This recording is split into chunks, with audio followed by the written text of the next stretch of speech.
Three, two, one.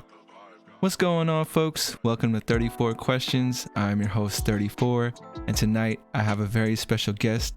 Mama Sharon is in the building, and for those who don't know or aren't familiar with Mama Sharon, the reason why we call her Mama Sharon is because back in the day in Smash Academy, she came to our program and just blessed us with her motherly love, and from ever since then we just felt the need to call her Mama Sharon. So I want to thank you for stopping by and being open to share your story.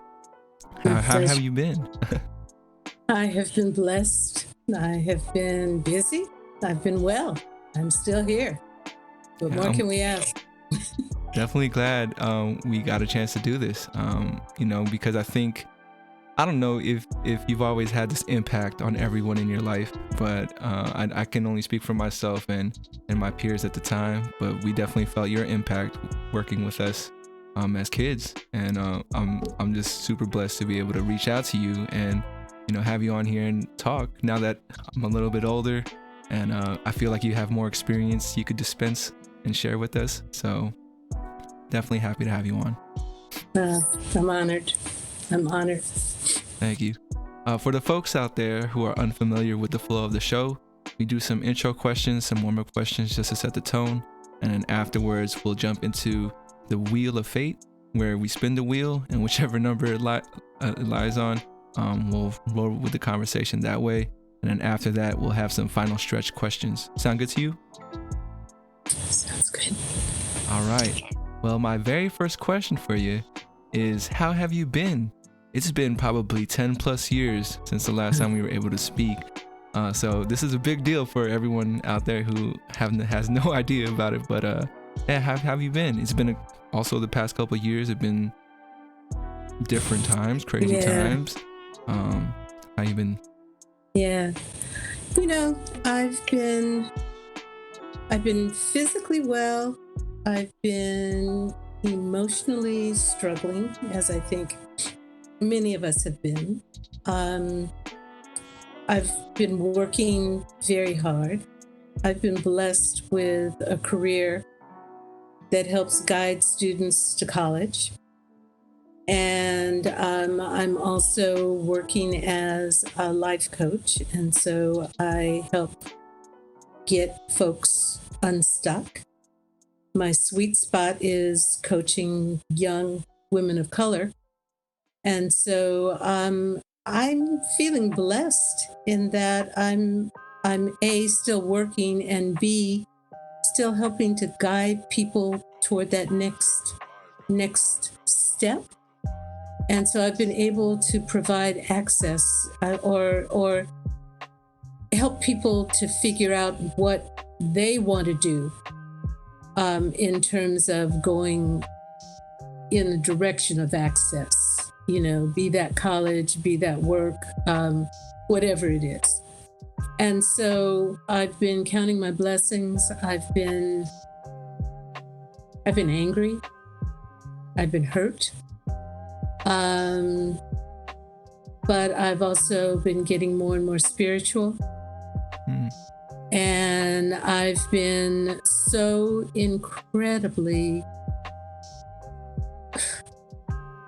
also reassured when I reconnect with folks like you, that I got the blessing of being able to touch years ago when you used to wear those shirts. You used to wear messages that folks didn't even know what to do with. You got it back then. And it's always been a blessing to work with young warriors. And so I've been a combination of a lot of things, but the best thing is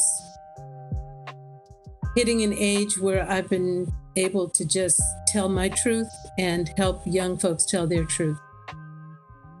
I gotcha. There's a lot of stuff that you brought up that I would like to ask you on. Well, the first one would be this career that you've had.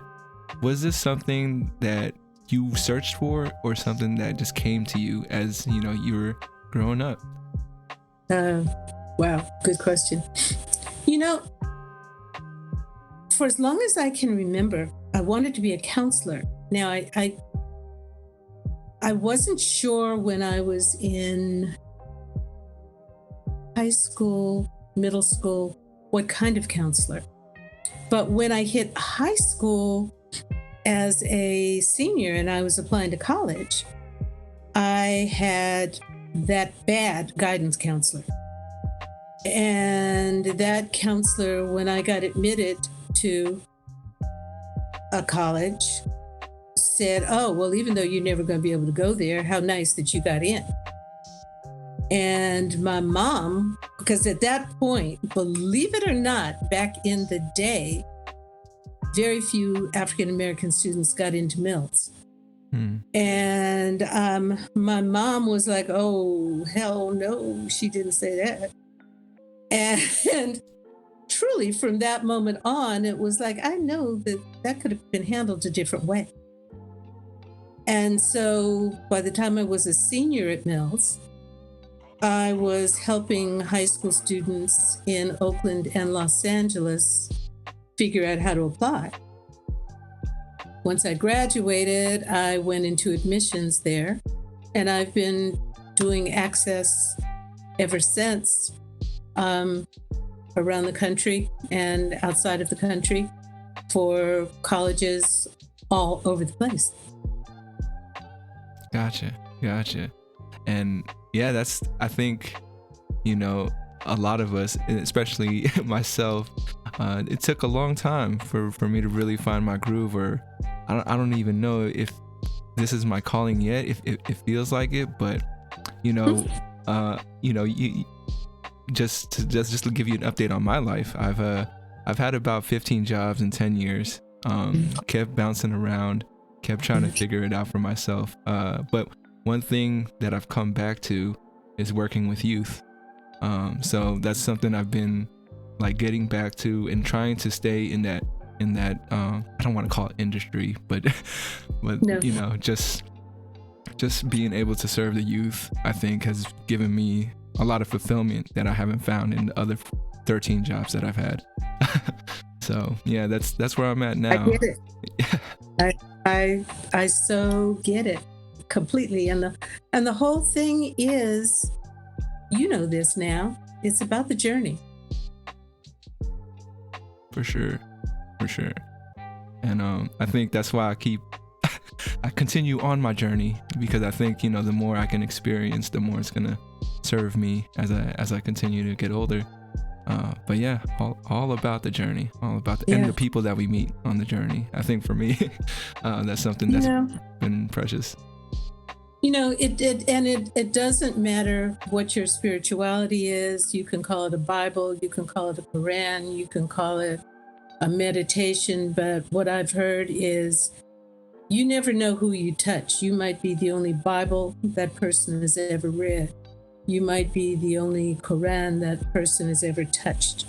And what I find, the older I get, is the blessing of having possibly said one thing or done one thing that might have just directed somebody.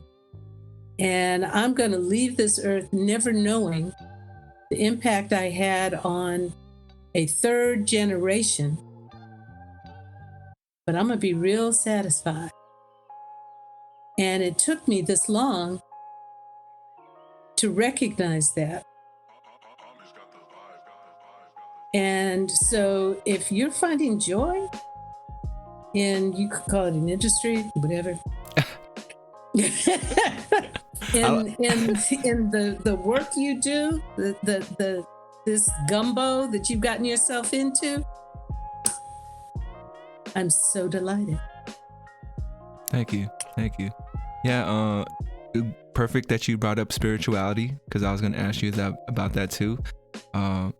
What does that mean to you, spirituality? And do you think it's something that people just become more open to as they get older? Like, I consider myself spiritual, but that might not be the same as what you consider spiritual. So break it down for me. Oh, wow. We're going to go there? If you don't mind. No, I don't mind. Spirituality is knowing that there's something bigger than me. I don't have any problem calling it God or the universe or spirit. Spirituality is being able to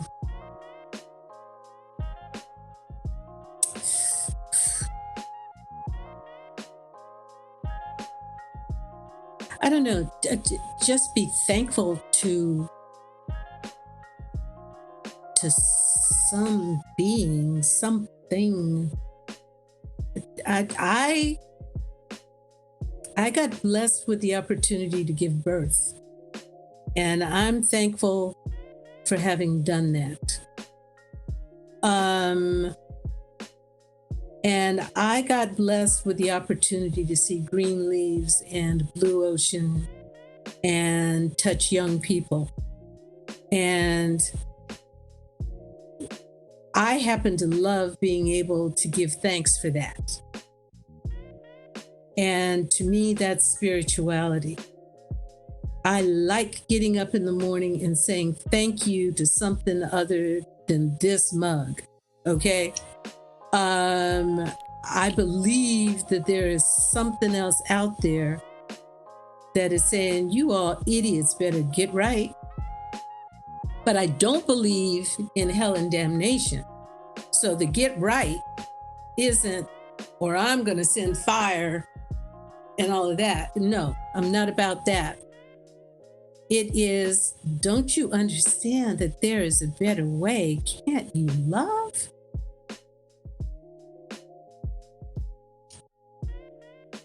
I hear you. I ask myself that all the time when I see someone not showing love.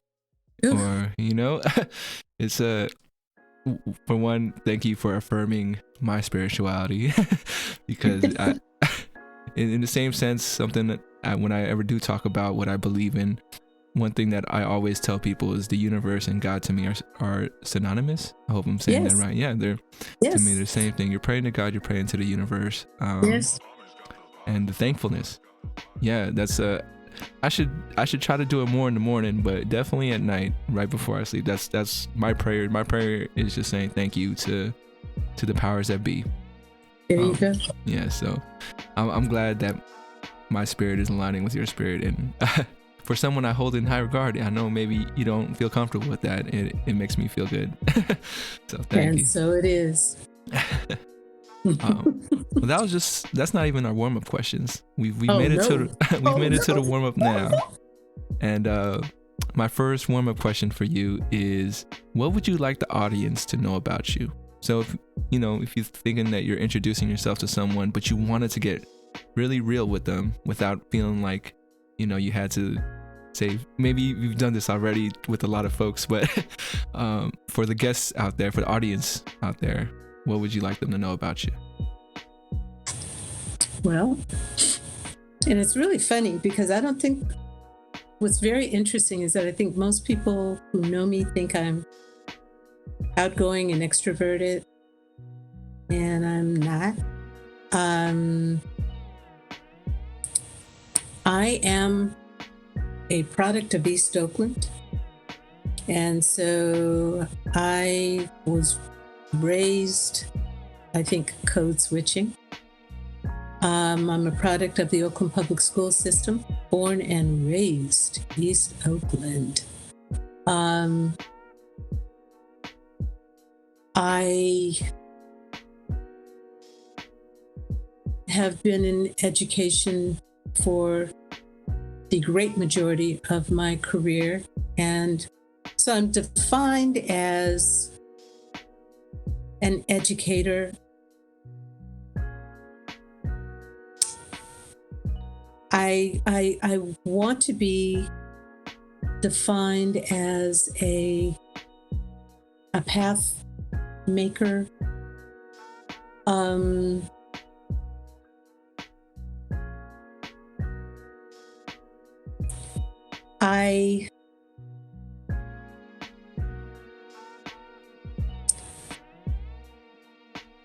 I I am thankful to have been born African American. But I joke about if there is a heaven, I got a question about, was this what you had in mind for Black folk?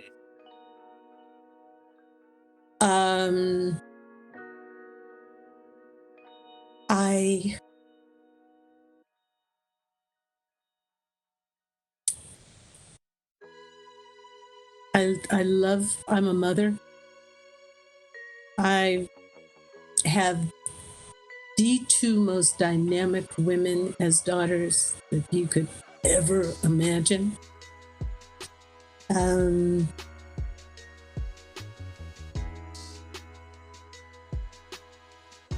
still growing.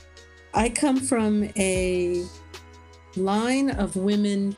My mother said that women in our family are slow to kick it off. She started sculpting at 70. And I know exactly what she's talking about. It took me until late for me to just totally come into my own and 100% own my power.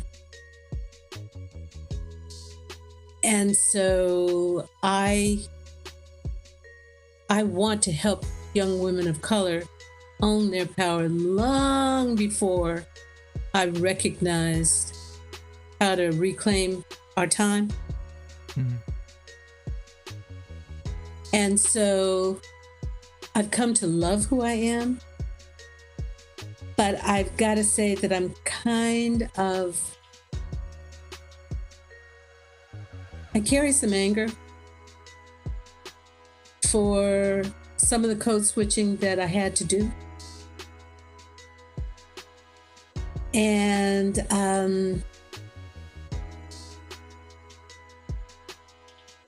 I also am really a great, loving, fun-loving person who has a whole lot of years to go, a long career ahead of me. I love working. I can't imagine retiring and not working. I can't imagine it. And I think I'll stop there. I got you. Don't worry if you ever feel like rambling. I want my guests to ramble and be passionate about what they're talking about. So, feel free to keep talking. You mentioned code switching and the anger that you've had with it. One thing I found in my life is that because I feel like I can code switch, and I've done it a lot in every industry and every avenue I've been in. I think I have, like, I want to be as real as possible, like 100% of the time, be myself, and hopefully people are accepting of that. But can we do that in this world? Can we do that in this society? The one thing that I want to say to my ancestors is that I got to live long enough to be able to call white folks out on their shit. I got to be able to say stuff to white folks that my parents would have never been able to say, and they would be so damn proud of me. But, I worked at a prep school, Head Royce, for 16 years, and the kind of code switching I had to do in order to be successful. I would have never been able to work with you had I not had the career that I had at that prep school and earned the reputation that I had there first to be able to get hired at Smash. It's a fact. And so I had to play those games, and I had to deal with those folks in a certain way. And some of it I wasn't even aware of the microaggressions until relatively recently. So I'm not even, pandemic was a bitch. Sitting there saying, I'll be damned.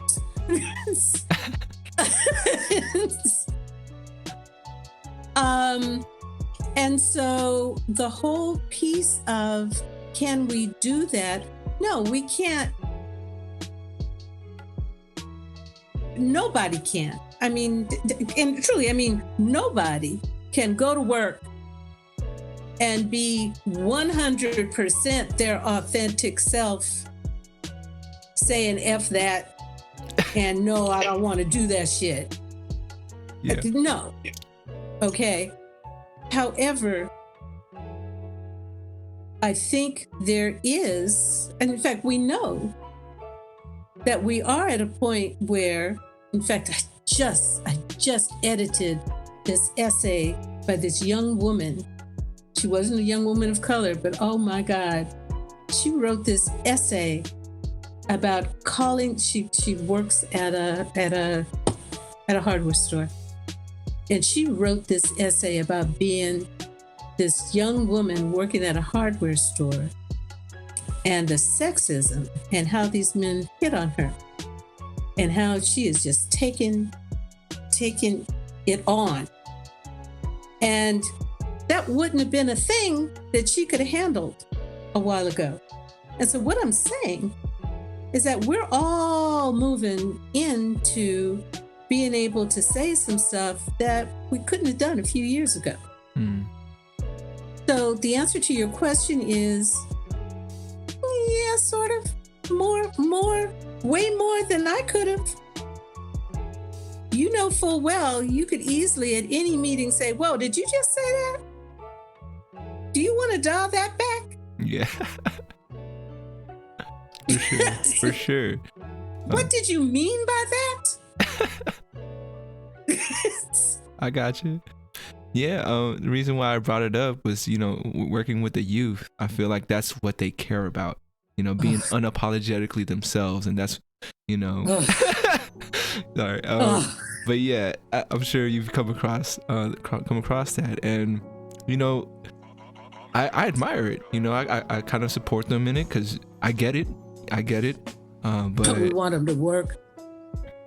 Yeah, I think it's just, they don't know the game yet, or the games that are out there where it's going to be essential to code switch. And, okay. It's all about, I guess, a time and place for everything. It's not that I don't want you to be authentic. It's up to you. It's what your goals are and where you're trying to get to. But yeah, it's something I've noticed a lot of young people talking about, being unapologetically themselves. And, I haven't had a lot of young people on the show yet, but I would like to ask them what they think of code switching and if they feel like it's something they do or want to do. But yeah. Well, I think you make a really good point, and I think there's a difference, and maybe I should have talked about recognizing microaggressions as opposed to code switching.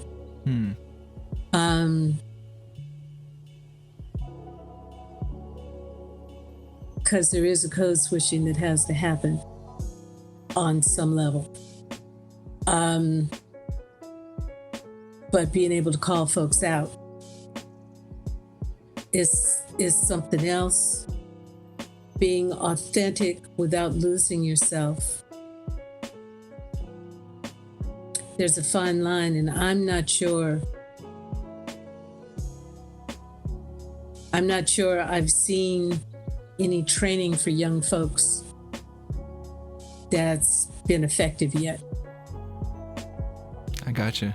And in editing papers, it's a hard thing. Editing essays, it's a hard thing. For sure. Yeah. I'm sorry. We could talk about this all day, but go on. we'll keep progressing with the warm-up questions.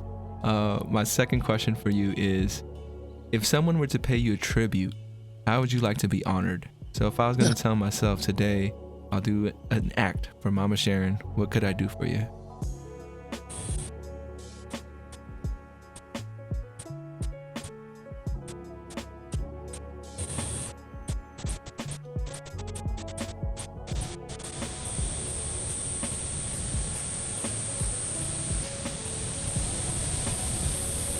just tell me how I impacted you.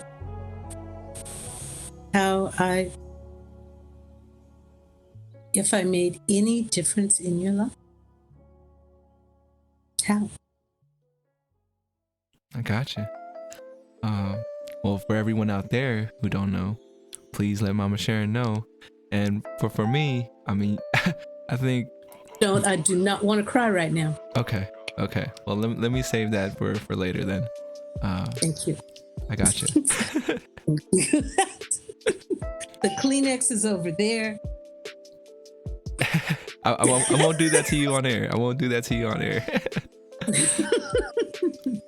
And my last question for you in the warm-up is, on a scale from 1 to 10, how well do you know yourself?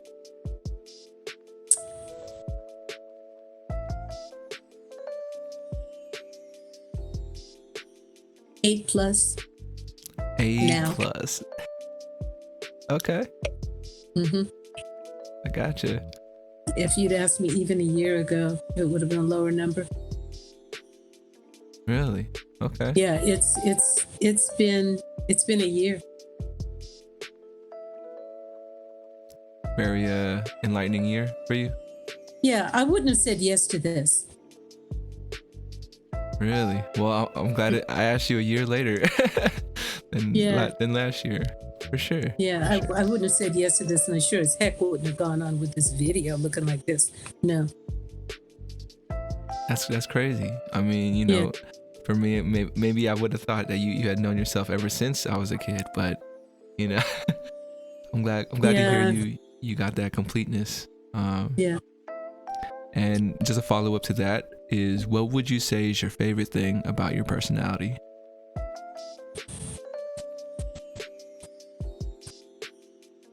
Could I cheat with 2?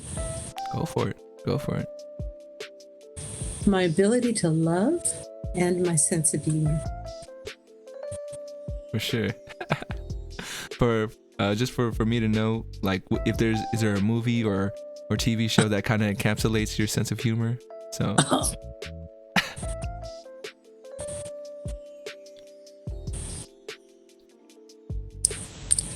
Oh no, because that's gonna just call me out. Ted Lasso makes me fall on the floor. I'm so happy you brought that up. Are you serious? Are you serious? Absolutely. I love Ted Lasso. I'm like, that is some brilliant writing right there. But I'm also a schmaltzy romance person, so I'm not going to share any of that.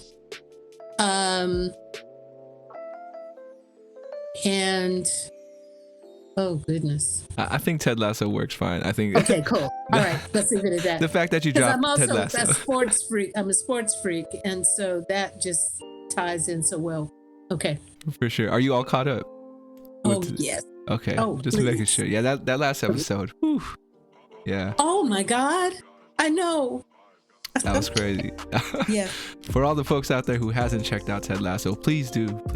I think it's its own genre almost, in a way. I agree with you, and it's like nominated for more Emmys than anything else right now, and folks watch one of them and they're like, "Really, Sharon?"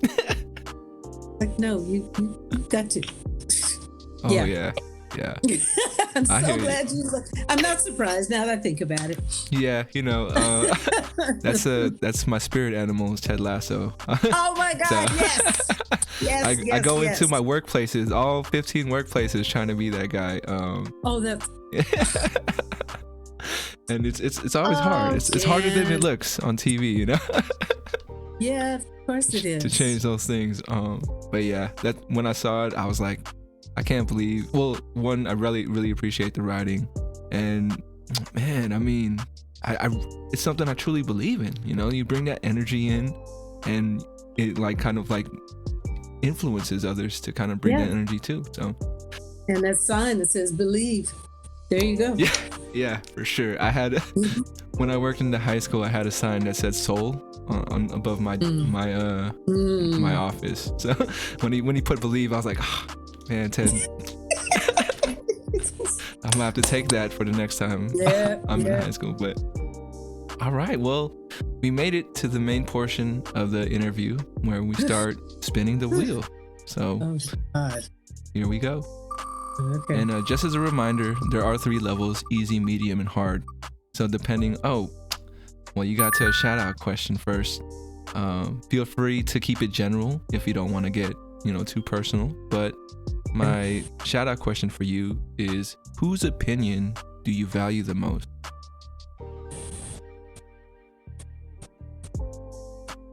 Whew.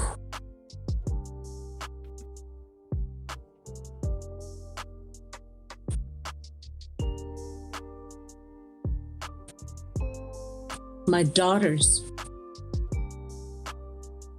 And that's crazy, and they both have different types, and it takes me a minute to be willing to recognize, but out of everybody on earth, they know me the best. And they give it to me raw and uncut. They're like, do you know who you are, Mama? Are you serious? You're up here tripping? Do you recognize? Why are you insecure about this? Do we need to remind you? And both of them do it in different ways. And yeah. And it's Ashley and Jennifer, and they'll do it in different ways. Ashley will do it in a gentler way. Jennifer will do it and then be mad at me that she had to do it.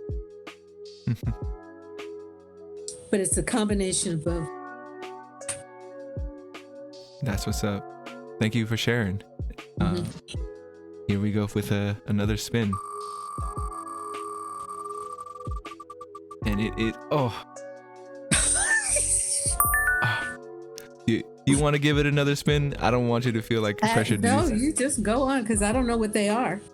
Okay.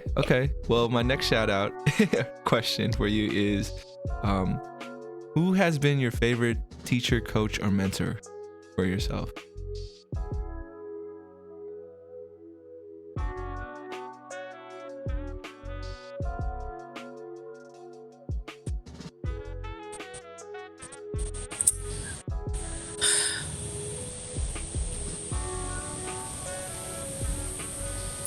So the Kleenex are over there. His name was Andre Bell. And he passed this year. And he was Dean of Financial Aid at Northwestern, and then Director of Admissions at Berkeley.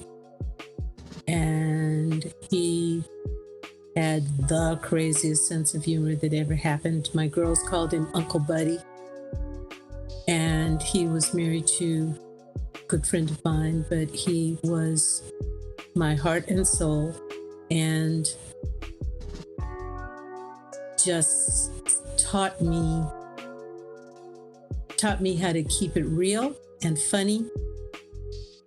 And I learned about financial aid and a lot about the UC admissions thing, but on the real end. And then he taught my girls how to pair good wine with good food, and taught me how to cook monster lamb chops, while we would have the deepest conversations about access, because he was from the south side of Chicago. And Andre Bell. Andre Bell. Shout out Andre Bell. Thank you for sharing that too. I guess, the universe really wanted you to shout out people today. Starting it off with those 2 shout out questions. Hopefully we get a number this time. Yeah, let's get a number. Oh no! Please. All right, we're not good. Let's just okay. We're gonna spin it. We're gonna spin it this time. We're gonna spin it again. We're gonna. I can't do that. Here we go. There we go. 24. Easy, medium, or hard? Don't matter. Easy. All right, let's start. Yes. Let's start off easy. So, what would you say is something that's left on your bucket list? Another thing that you need to cross out.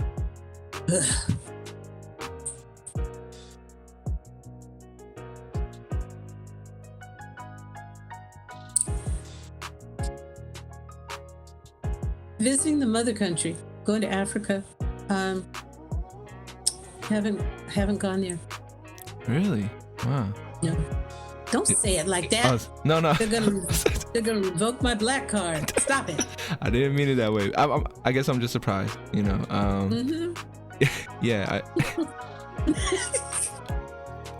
My problem. Here's my problem. Yeah. I do not like long flights. I see. You know how many flights I would have to take to get there. I would have to just to go to London.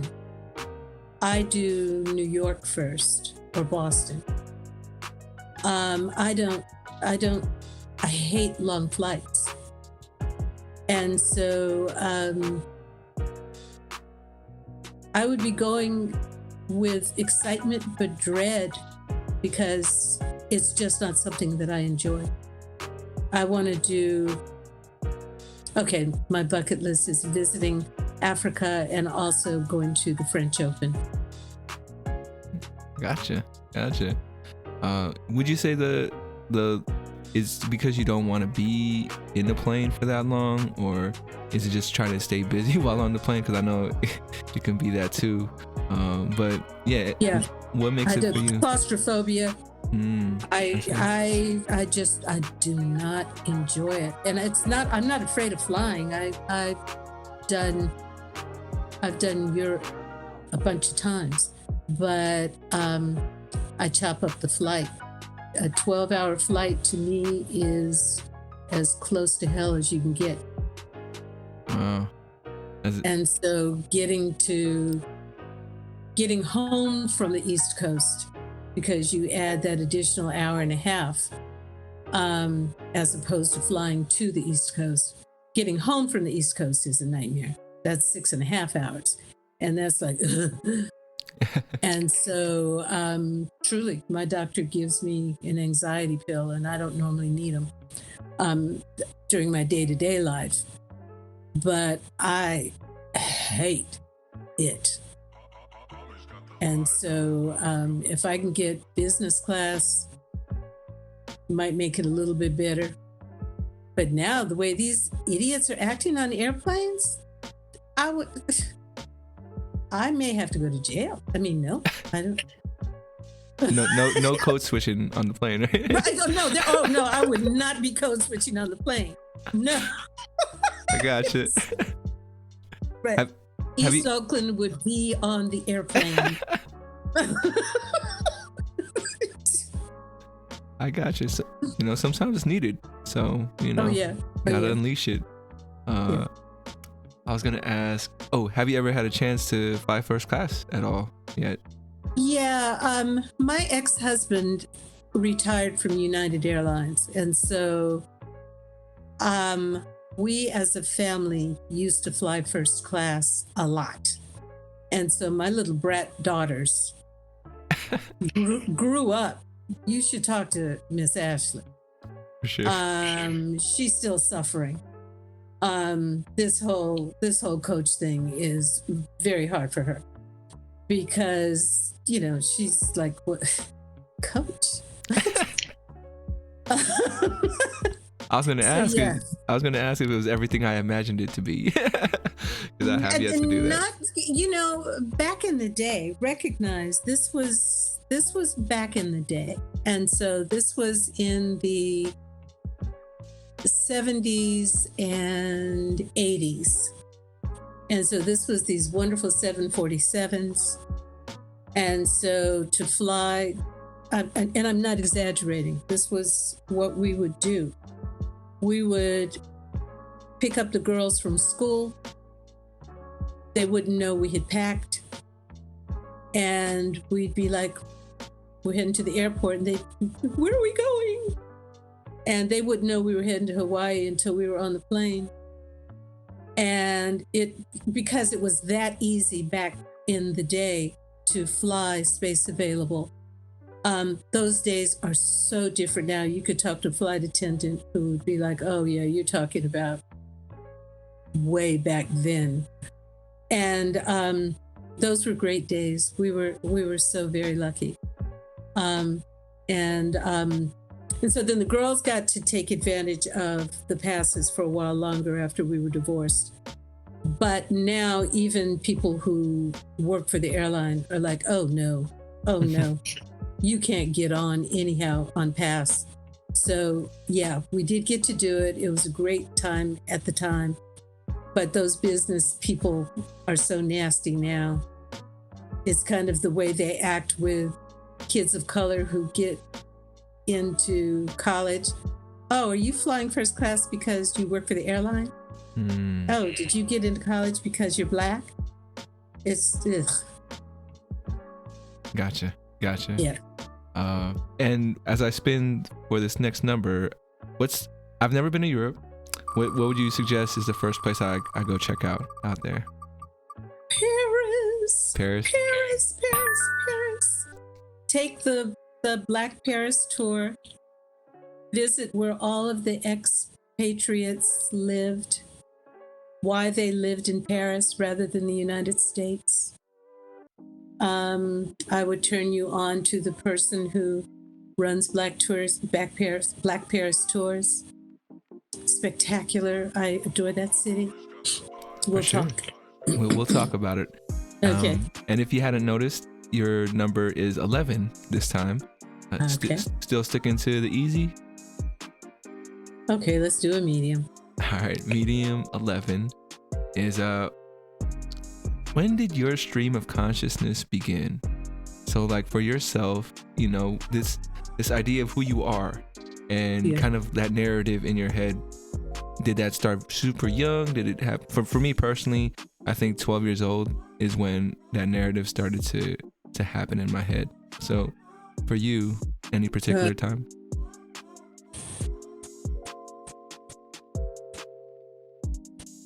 This is embarrassing to say, but not until I got divorced.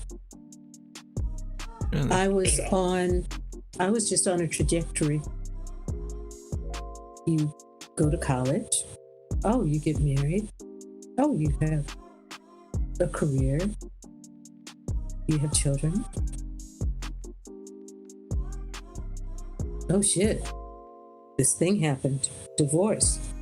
What does that say about you? Who are you without a husband? You're a single parent? Who are you? How are you going to do that? Who are you?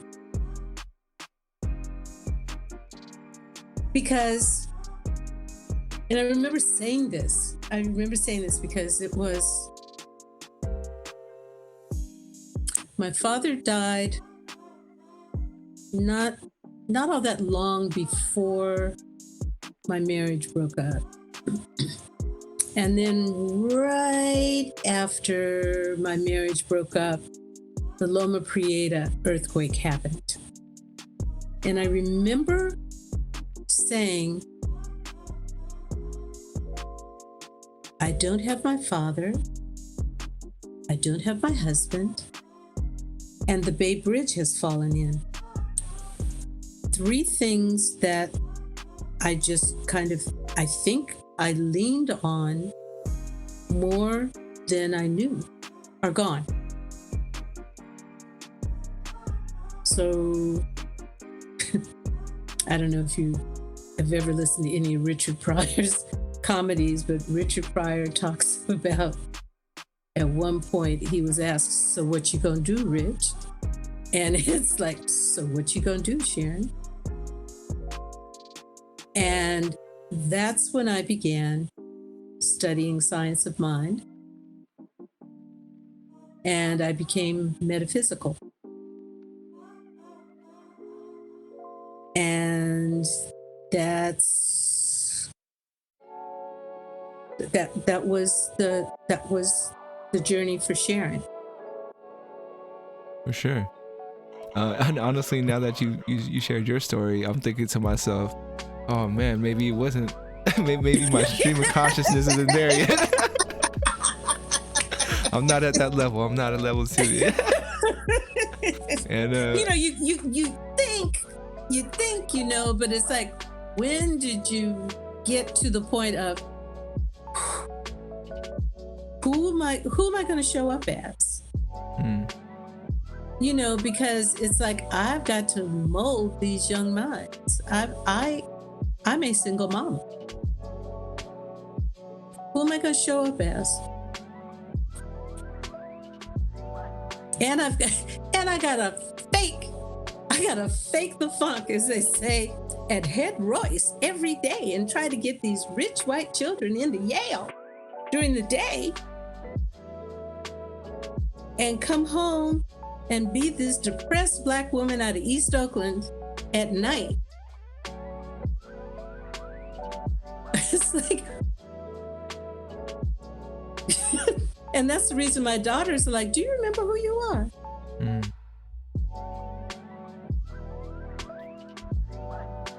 I got you. Yeah. Just a heads up, we have about 10-15 minutes left in the podcast. Go on. Well, I wanted to ask you about East Oakland, because I think it's something I always hear, growing up in the Bay, the pride that people have when they're from East Oakland. How strong is the community there? I haven't lived in East Oakland for a long time. It's painful now because it's very different. What I can tell you is what it was. Yeah. And it's exactly what everybody remembers of their hood. There were a bunch of mamas and a bunch of grandmas looking out for everybody's children. And we were safe. I would walk, I don't know if you know East Oakland, but anybody who's listening, I could walk from 91st Avenue and D to 100th to St. Louis Bertrand Catholic Church and do confession and walk back home safely, which anybody who knows East Oakland, if you watch Juan Toscano Anderson in The Warriors, and he's from that hood, and they talk about that hood now.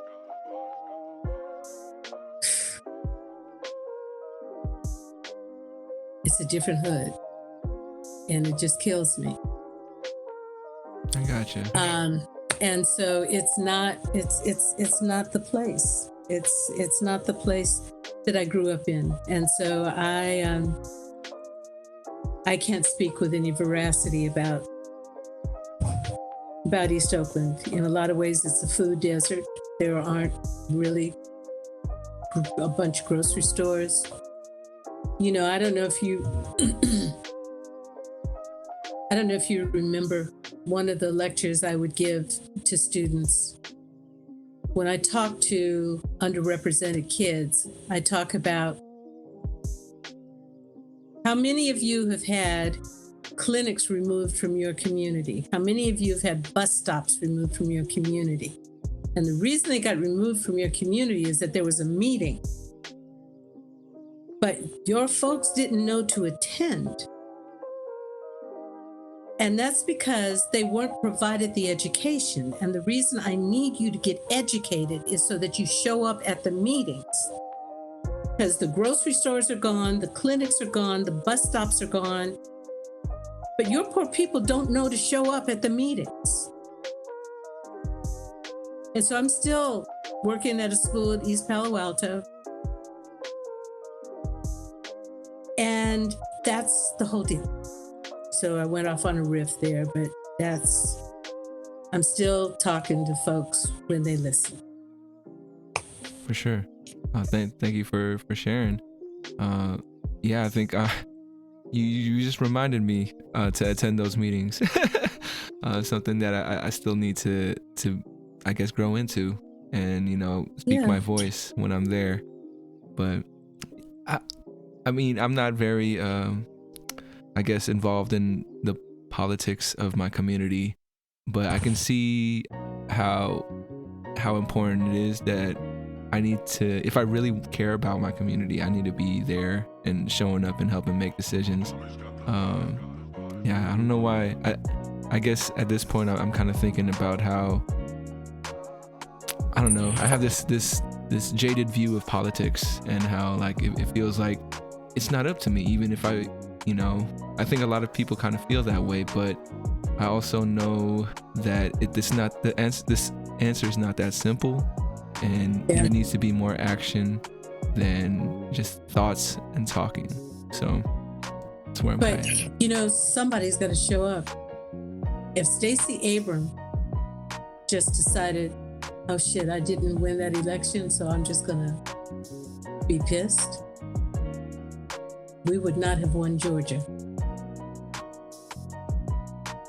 And so if you're not doing it, the kids you're touching, and that's more important, truly, the kids you're touching have to learn what's going on in their community. In East Palo Alto, those kids, because they're mostly Latino, I'm like, do you know, this was of course when 45 was the president, do you know that your president thinks that you are thieves and rapists? Repeat back to me. My president thinks that I'm a thief and a rapist.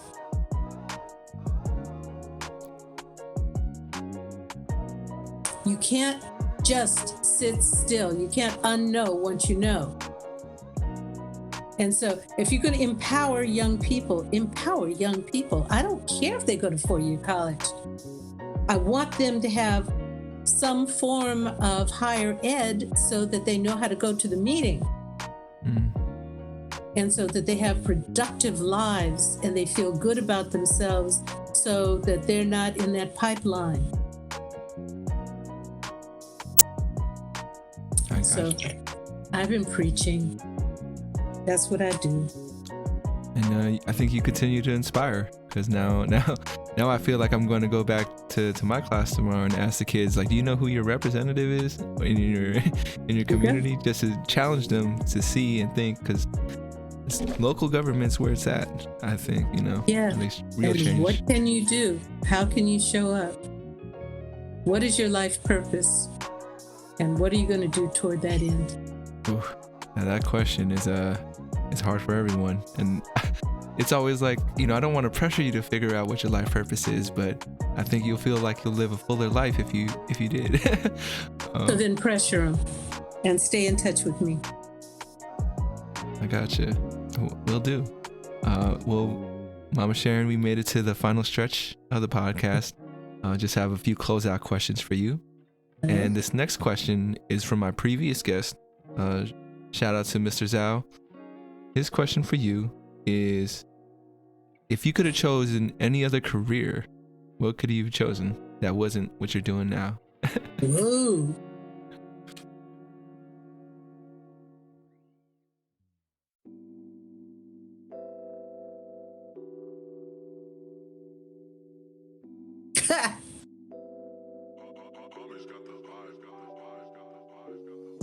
God, ooh.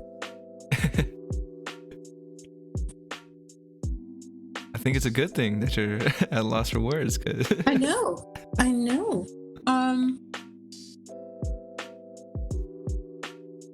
Maybe one that you don't even feel like you have to be qualified for. You're just like, that looks like a fun job.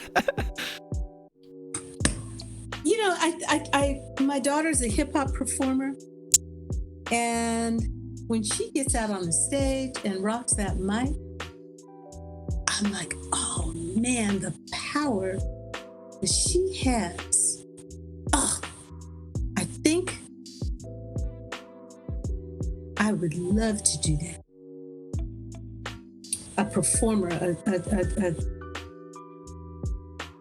a performing artist. Gotcha. I mean, it sounds like your mom started at 70, so you can still do it. No. I'm going to be coaching. That's I'm Gotcha. moving a little bit away from the college stuff to coaching young women, because that's what has to happen. I hear you. And I don't know if there's any way I can help with that, but if there's anything I can do for you, you let me know. Appreciate it. And my second question for you in the final stretch is, what would you like to ask the next guest that comes on to 34 Questions?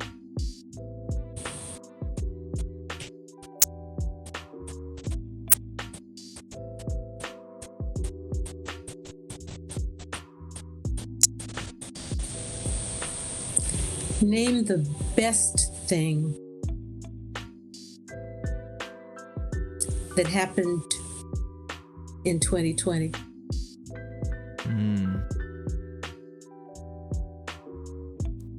No, because we know the best thing that happened in 2020. Name the best thing that happened during Donald Trump's administration. Gotcha.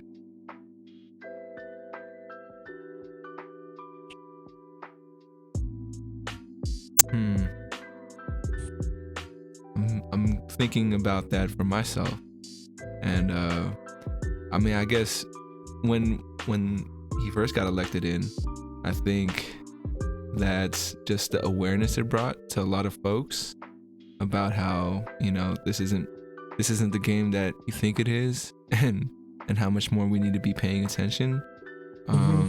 Might be the best thing that happened. I'm not too sure. I gotta think about it. But just off the top of my head, that's my gut reaction is to say that I felt like everybody was talking about politics right after and continue to talk about politics. So, or maybe I'm just getting older and that's just the crowd I'm in is being more aware of things. But yeah, most definitely. And my last question for you, the question that ties everything together, is a couple generations from now, maybe 100, maybe 150 years from now, your descendants are watching this video. What would you like to tell them?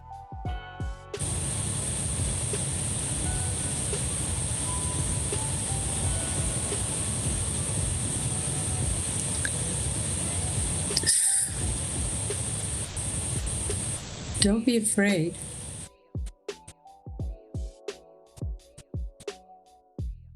You come from monster stock.